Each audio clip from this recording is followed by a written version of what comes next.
Pemuda asal Samarinda, Yudi Andrian, dibekuk Satuan Reskrim Polres Batu karena diduga melakukan tindak pidana penggelapan mobil. Mobil rental milik warga Pujon dibawa kabur ke Kalimantan. Beruntung meski sudah diganti plat nomor, mobil belum sempat dipindah namakan. Satreskrim Polres Batu berhasil mengungkap kasus penggelapan mobil rental. Pelaku merupakan warga Samarinda, Kalimantan Timur. Tersangka Yudi Andrian diamankan petugas karena membawa kabur mobil rental milik warga Pujon, Kabupaten Malang. Karena ada hubungan keluarga jauh, dengan mudah tersangka meminjam 2 mobil mewah. Kapolres Batu AKBP Harfiadi Agung Pratama mengungkapkan, aksi penggelapan itu dilakukan pelaku karena tidak bisa membayar harga sewa mobil. Yudi yang berprofesi sebagai seorang sopir perjalanan wisata, menyewa mobil milik keluarganya di Pujon untuk mengantarkan tamu pada awal Januari lalu. Awalnya Yudi menyewa 1 unit mobil yang disewa selama 14 hari dengan sistem sewa harian dengan tarif Rp400.000 per harinya. Awalnya, pembayaran sewa mobil berjalan lancar.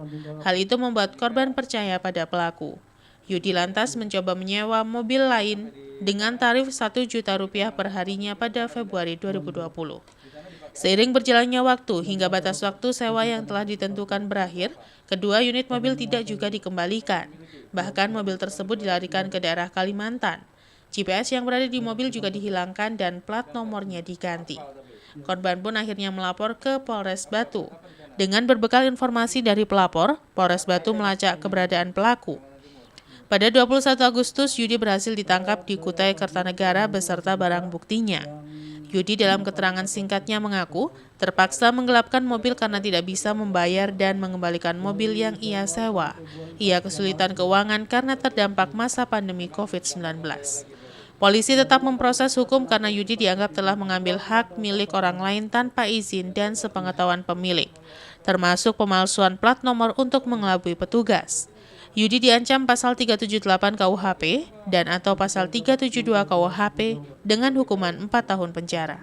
Modus operandi tersangka melakukan dugaan tindak pidana penipuan atau penggelapan dengan modus menyewa mobil kepada korban atau pelapor, diawali dengan perjanjian sewa, namun kemudian kendaraan tersebut dibawa ke Kalimantan Timur ke Kalimantan Timur tanpa sepengetahuan pelapor. Sesampainya di Kalimantan Timur, yaitu di Samarinda, tersangka menghilangkan jejak dengan mengganti plat nomor aslinya dengan plat nomor palsu dari lokasi setempat. Tim dari Satreskrim 2 kali mengambil atau mengamankan barang bukti tersebut ke daerah Kalimantan Timur. Yang pertama tanggal 15 Mei 2020, yaitu di Samarinda, diamankan 1 unit mobil Toyota Innova warna hitam tahun 2019. Kemudian pada tanggal 10 Agustus kemarin, yang kedua kalinya di Kalimantan Timur juga di Kutai Kartanegara, itu mengamankan 1 unit mobil Mitsubishi Pajero Sport warna hitam. Tersangka 1 orang inisial YA, kita kenakan pasal 378 dan pasal 372. Yanto Yancung melaporkan. Aksi penolakan terhadap Omnibus Law terus digelorakan oleh masyarakat. Di Kota Malang, puluhan mahasiswa yang tergabung dalam Aliansi Masyarakat Peduli Demokrasi melakukan demonstrasi menolak Omnibus Law. Mahasiswa menilai rancangan RUU Omnibus Law hanya akan merugikan masyarakat. Puluhan mahasiswa dari berbagai universitas di Malang yang tergabung dalam Aliansi Masyarakat Peduli Demokrasi melakukan aksi demonstrasi menolak RUU Omnibus Law. Mahasiswa yang turun jalan dengan membawa berbagai poster berisi tuntutan melakukan aksi orasi di Jalan Tugu, Kota Malang. Dalam orasinya, massa mendesak pemerintah agar membatalkan RUU Omnibus Law karena dinilai merugikan masyarakat kecil. Mahasiswa menilai bahwa RUU Omnibus Law jika dilihat dari 3 sektor, yakni agraria, pendidikan, dan demokrasi, sangat tidak pro terhadap masyarakat. Di mana dalam bidang agraria banyak persoalan seperti kasus perampasan tanah masyarakat yang terjadi di berbagai daerah di Indonesia yang saat ini belum diselesaikan. Sedangkan di sektor pendidikan juga dinilai masih maraknya komersialisasi pendidikan, sehingga banyak anak-anak usia sekolah terpaksa putus sekolah karena masalah biaya. Pemerintah seharusnya bertanggung jawab menggratiskan biaya pendidikan sesuai amanat undang-undang. Sementara dari sektor demokrasi, mahasiswa menilai banyak persoalan yang terjadi, di mana banyak aktivis yang ditangkap saat menyampaikan pendapat. Untuk itu, mahasiswa dengan tegas menolak RUU Omnibus Law yang dinilai tidak pro terhadap masyarakat. Kami di sini memfokuskan kepada tuntutan tolak Omnibus Law di sektor agraria, sektor pendidikan, dan juga sektor HAM dan demokrasi. Nah, untuk sektor agraria, itu kami melihatnya bahwa pemerintah sampai saat ini belum mampu untuk menyelesaikan persoalan-persoalan agraria yang sampai sekarang terjadi. Contoh semisal persoalan perampasan tanah di Banyuwangi, persoalan perampasan tanah di masyarakat Galang Selatan, persoalan perampasan tanah di berbagai daerah luar Jawa dan sebagainya. Nah, ini salah satu bentuk bahwa undang-undang pokok agraria yang mengatur bagaimana untuk kesejahteraan petani, tapi tidak mampu untuk mensejahterakan petani. Selanjutnya, semisal dari Omnibus Law. Nah, Omnibus Law ini, bagaimana kita melihatnya bahwa undang-undang yang tidak pro terhadap rakyat dan dampak lebih buruknya yang dikorelasikan dengan hari tani adalah bentuk Omnibus Law ini berpotensi untuk merampas tanah-tanah rakyat termasuk petani. Nah, di sektor pendidikan, kita melihat sendiri bahwa sampai saat ini tercatat sekitar 4 juta lebih anak-anak yang tidak mendapatkan sekolah. Padahal undang-undang sudah menjamin bahwa persekolahan atau untuk menggratiskan pendidikan itu sudah ada, tapi tidak pernah terrealisasikan sampai sekarang. Simon Alfredo melaporkan. Untuk mengantisipasi kebakaran gudang di Karangploso kembali terjadi, petugas pemadam kebakaran disiagakan beserta 12 unit mobil pemadam kebakaran. Hal ini dilakukan karena pasca terjadi kebakaran, kondisi api di beberapa titik masih menyala. Pasca terjadinya kebakaran sebuah gudang penyimpanan popok di Jalan Raya Ngijo, Kecamatan Karangploso, Kabupaten Malang. Diketahui gudang yang terbakar tersebut tidak hanya untuk menyimpan popok bayi, namun juga merupakan tempat penyimpanan benda yang mudah terbakar seperti alkohol dan tiner. Petugas pemadam kebakaran dari Kabupaten dan Kota Malang dibantu relawan masih terus melakukan upaya pembasahan di reruntuhan bangunan gudang penyimpanan popok yang ludes terbakar. Selain mensiagakan armadanya, petugas pemadam kebakaran terus melakukan penyemprotan ke sejumlah titik api yang masih menyala. Tidak hanya itu, bahkan untuk memudahkan mencari titik yang masih menyala, pihak PT Unirama Duta Niaga juga mendatangkan alat berat untuk mengevakuasi puing-puing reruntuhan bangunan. Petugas pemadam kebakaran menjelaskan, saat ini untuk proses pemadaman sudah mengerahkan 20 unit mobil pemadam kebakaran. Namun hingga 24 jam kondisi api masih menyala. Dan antisipasi api menyala kembali, 12 unit mobil pemadam kebakaran disiagakan di lokasi kebakaran hingga waktu api benar-benar padam. Sebelumnya kebakaran gudang penyimpanan popok ini terjadi pada hari Kamis siang, sementara sumber api diduga dari hubungan arus pendek listrik, sehingga api dengan cepat menyambar barang mudah terbakar di dalam gudang dan sempat terjadi ledakan yang menyebabkan robohnya kedua bangunan gudang. Kemarin itu ada 20 mobil. Kalau satu mobil katakan 10 tangki sudah berapa? 10 kali 20. 200 ya, 200 tangki. Hari ini ada 10. Kalau sudah masing-masing sudah mulai pagi tadi 5 tangki, sudah 50. Ya, kurang lebihnya hampir sekitar 300 tangki kali 3.000. Proses pemadaman. Ya, mulai tadi malam. Ini titik api tinggal yang belakang ini sudah hampir terkendali. Ini apa sih Pak? Penyebabnya apa kok belum padam itu Pak? Permasalahannya kan bangunan roboh, ya di bawahnya itu ada barang yang mudah terbakar seperti popok, terus tisu basah yang mengandung alkohol, mengandung kertas, jadi api tertutup oleh reruntuhan batu bata. Sehingga kemarin jam 6 sore kita adakan rapat koordinasi, sepakat kita pinjam bego untuk menyingkirkan reruntuhan. Ya, setelah itu terbuka, baru kita semprot dengan air. Sekarang yang menjadi kendala, yang belum bisa kita singkirkan itu adalah reruntuhan besi. Karena besi ini kan masih panas dan itu juga menghambat kita untuk melakukan pemadaman. Kita harus singkirkan dulu besi, singkirkan dulu tembok yang menutupi sumber api, baru kita bisa memastikan api betul-betul padam. Bangunan juga rawan roboh di belakang, jadi kita tidak berani masuk. Itu juga menjadi kendala bagi tim pemadam kebakaran untuk menanggulangi api. Ya, jadi ini kita basahi sampai betul-betul api minimalisir. Jadi kalau api padam total, kesulitannya itu sumber api tertutup reruntuhan bangunan. Yanto Yanjung melaporkan. Terima kasih Anda masih setia bersama kami dalam Info 7 Malang Raya. Rencana pembatasan aktivitas masyarakat di ruas jalan, yakni Jalan Ijen dan Jalan Veteran Kota Malang mulai dilakukan. Petugas kepolisian dari Satlantas Polresta Malang Kota mulai persiapan pemasangan sejumlah rambu dan melakukan sosialisasi kepada masyarakat terkait rencana pembatasan aktivitas dengan penutupan Jalan Ijen. Memutus mata rantai penyebaran COVID-19, pemerintah Kota Malang melakukan pembatasan aktivitas masyarakat di ruas Jalan Ijen dan Jalan Veteran.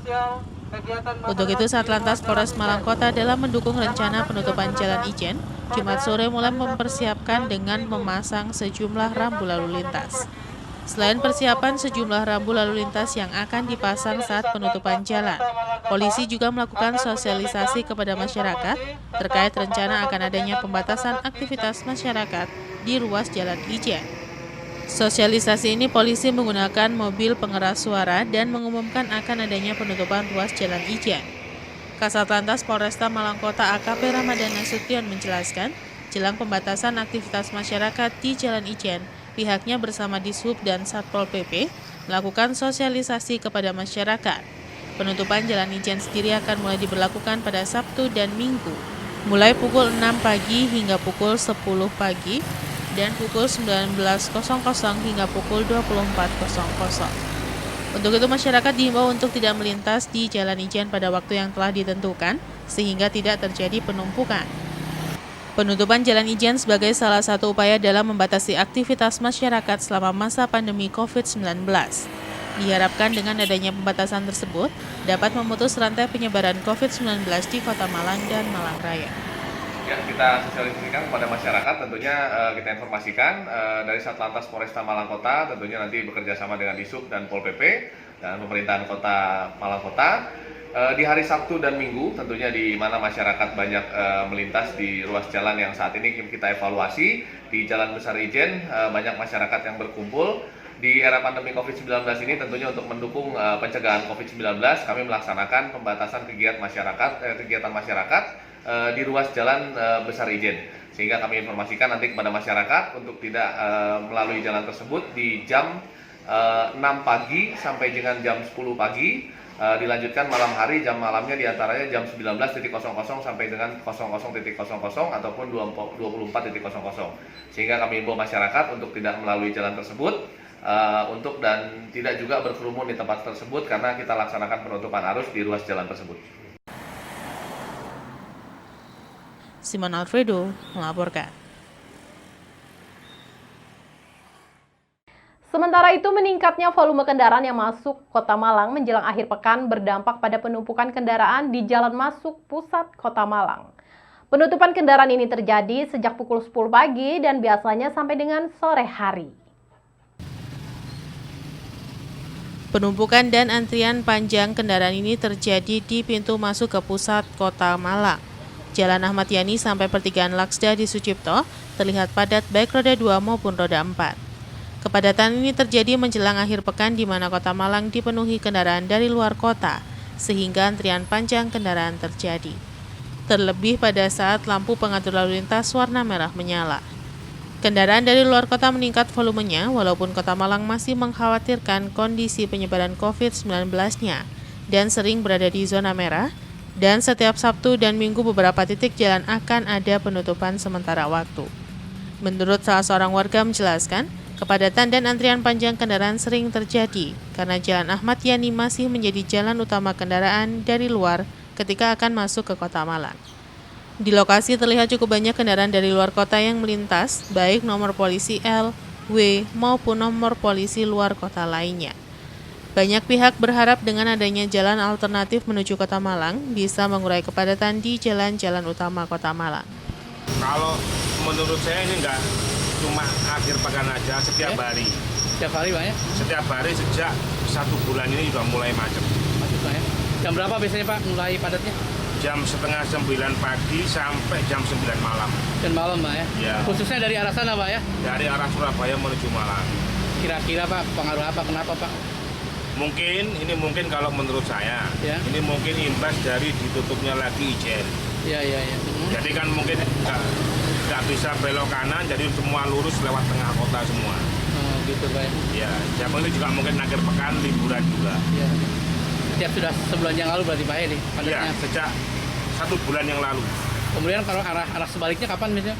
Kalau arah sebaliknya nggak pernah macet, Oh nggak pernah Pak ya? nggak pernah, Lancar aja. terus. Ya. Itu sampai pintu Sampai pintu tol, pintu tol Pak ya? pintu tol tetap aman. Tetap aman Pak ya? Iya. Harapan sebagai warga masyarakat ke depan seperti apa nih Pak? Harapan kami sebagai warga Kota Malang, Ya. hendaknya kalau melihat seperti ini, mungkin petugas dari kepolisian mungkin lebih lebih aktif lagi di setiap perempatan dan pertigaan. Karena yang saya tahu jarang sekali. Setiap macet itu petugas kayaknya Berarti ini sampai sana Pak, sampai perempatan Lakda ya? sampai pertigaan. Pertigaan Lakda, Ali Sucipto Pak ya? Iya. Sampai pintu masuk di tol ini Pak ya?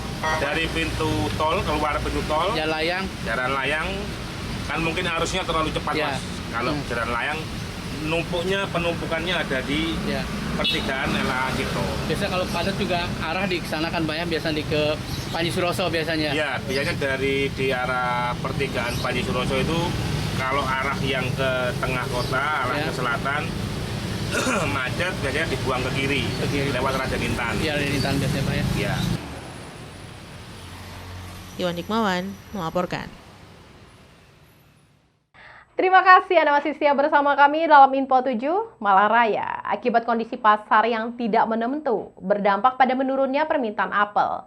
Hal ini berpengaruh pada harga apel di tingkat petani yang juga ikut turun. Kondisi pasar yang belum pulih setelah terdampak penyebaran COVID-19 berpengaruh pada permintaan pasar. Sudah sejak beberapa waktu yang lalu permintaan apel di pasar mengalami penurunan yang berdampak pada ikut turunnya harga apel di tingkat petani.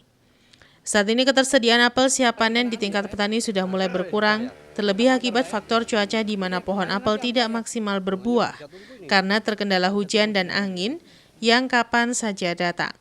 Tidak hanya itu, serangan hama jambu dan lalat buah juga berdampak pada menurunnya kualitas maupun kuantitas hasil panen.